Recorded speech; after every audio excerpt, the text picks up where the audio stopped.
আলু পটলের তরকারি আর মাছ ভাজা করবো।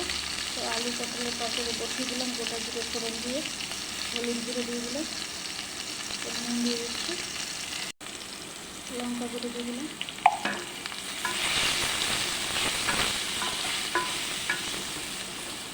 জল আর জিরে গুঁড়োটা দিয়ে দিলাম।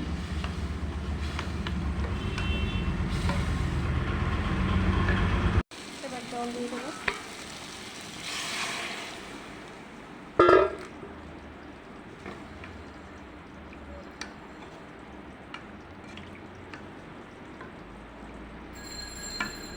ভাজা মাছের মাথা ও লেজা দিয়ে দিলাম। এদিকে দেখো মাছ ভাজা দিয়ে দিচ্ছি, আর হয়ে এসছে মাছ ভাজা।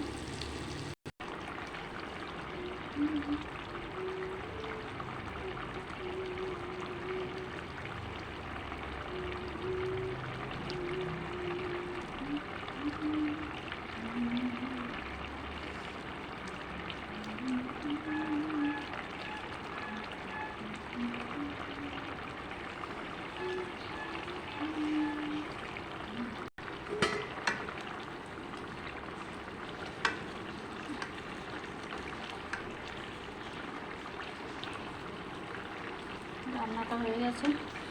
আজকে মনে হয় মাছটায় খুব তেল হয়েছে, গন্ধে ঘর ভরে গেছে।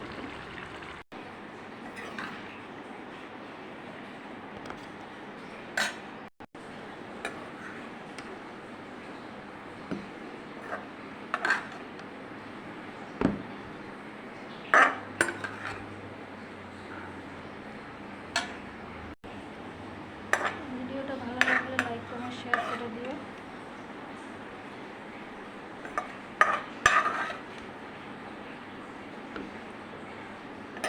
আমার চ্যানেল সাবস্ক্রাইব করে দিও।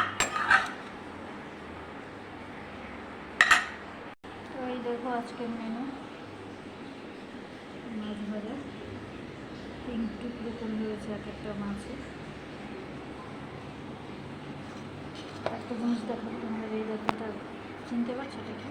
এটা কুমড়ো বীজের দানা, খোসা ছাড়িয়ে তারপর ভেজে নিয়েছে। এটা শুধু শুধু খেতেও ভালো লাগে, বা আবার নারকেল দিয়ে বেটে বড়া করে খাওয়া যায় ভাতের সাথে।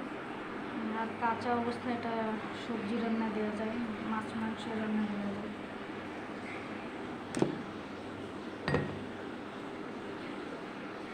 আর এই দেখো কাঁঠাল, তোমাদের কাদের কাদের ভালো লাগে কাঁঠাল খেতে? আমরা কোনো বছরই কাঁঠাল কিনে খাই না, কোথাও না কোথাও দিয়ে পেয়ে যাই, কিনে খেতে লাগে না।